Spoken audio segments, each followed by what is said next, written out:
Hi there, I am Megan Lambert, and this is video 2 of our Feminine Rising series. And this one is on embracing the full spectrum of our emotions. So I think that we live in a culture that is terrified to go down, or terrified to feel anything that's not happy. And so we have, I call it the perma-happy culture, where it's like, turn that frown upside down, and change your attitude and see the world through rosy tinted glasses. And I think that that's great. Like, it's really important to have a good attitude, to see the silver lining. But I think it can't come at the cost, and this is just my perspective, agree or not, it can't come at the cost of denying our other emotions. So all of our emotions, just like the seasons of the year, have a purpose and a usefulness. And they're just the saturated, authentic human experience for all of them. So, for example, I think, and I just like graphs, so I'm going to graph this. This is like homeostasis. Most people are comfortable living about this much of their emotional range. It's like, I'm kind of happy, I'm kind of sad, I'm kind of happy, I'm a little frustrated. That's like the extent most people are allowing themselves to live. But I think they're actually like, if we really let ourselves dive into and cultivate our feminine, it's actually a much bigger range. So especially if we let ourselves feel some of the harder emotions, like the depth of our grief or our anger, and then it allows higher highs, like bigger joys and more happiness. So one of my quotes is, the amount of joy that you can experience is equivalent to the amount of pain you're willing to experience. And I think that a lot of us just, being a human is heartbreaking. Like, there is just, every time I see a homeless person, it's heartbreaking. Every time I want to say hi to someone and they don't say hi back, it's heartbreaking. And so I think there's a lot of pain that most of us hold, and we don't want to hold it. And so then we look for ways to escape our emotional reality.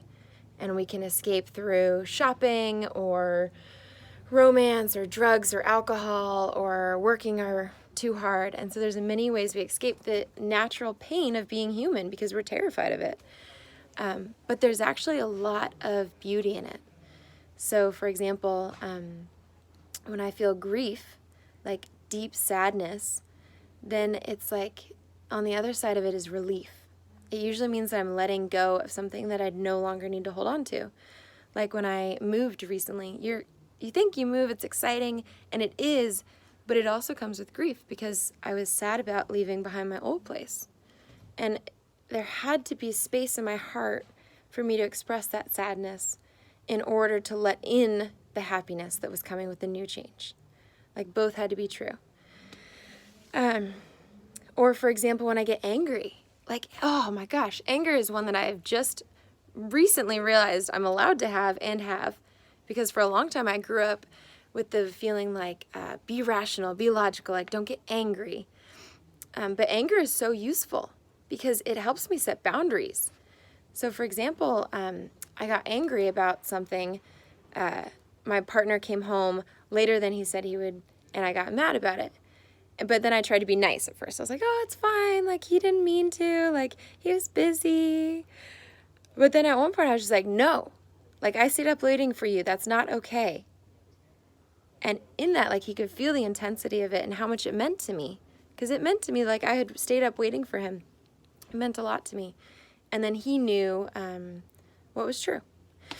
And so I had this coach once that said, when you're angry, it's time for you to fire a client, build a better schedule, or set some boundaries.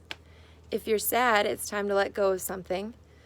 And you don't always have to figure it out. Like, sometimes emotions just happen. They're just there to be honored, experienced, felt, and witnessed.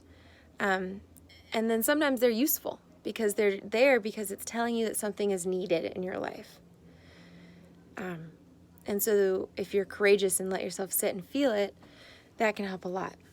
And one of the things that I have been learning is how to actually create space to let myself feel emotions. And a big part of that is through breath. Right? Just like take a deep breath, like try to soften my chest and my belly, and then just see what comes up. Sometimes it's sadness, sometimes it's joy.